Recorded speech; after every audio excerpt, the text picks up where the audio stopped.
కాదు యూట్యూబర్ ఎవరో రేప్ కేసులో దొరికారట ఈరోజు. కాదు ఎంతమంది దొరుకుతారా యూట్యూబర్లు, సినిమా యాక్టర్లు, రాజకీయ నాయకులు రేప్ కేసు లేదా ఏదో అక్రమ సంబంధం కేసు. మీకు ఎన్ని మేరకు క్యా బోల్తారా తెలుగు వాళ్ళలో ఆటగాడు బోల్తే. ఇది మీకు ఆ బ్రెజిల్ దేశం గురించి చెప్పానా?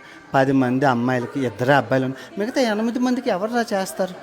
బాగా చదువుకొని అలాంటి దేశాలు వెళ్ళా 8 మందికి పుణ్యం కొట్టుకోనరా. అలా ఎన్ని దేశాలు ఇంకా లాటిన్ అమెరికా దేశాలు, మెక్సికో, కొలంబియా ఎన్ని దేశాలు చూసుకుంటే 10 మంది అమ్మాయిలకి 7 అబ్బాయిలు ఉన్నారు. ఆ 7 అబ్బాయిలో 3 మిఠాయి గోళ్ళు స్వీటు. మిగతా వాళ్ళందరికీ ఎవరు రా అసలు బాగా చదువుకొని బాగా సెటిల్ అయ్యి విదేశాలు వచ్చి పుణ్యం కొట్టుకొని రా. ఎప్పుడు ఆ రేపులు ఆ గోల అదే అదే ఇంక యాప్ ఏమో లేదా? 2 ఆప్షన్లు ఉన్నాయిరా మీకు. బాగా చదువుకొని బాగా సెటిల్ అయ్యి మంచి అమ్మాయిని చూసి పెళ్లి చేసుకోడు. లేదు అంటే బాగా చదువుకొని బాగా సెటిల్ అయ్యి విదేశాల మీద దండయాత్ర చేయండి రా.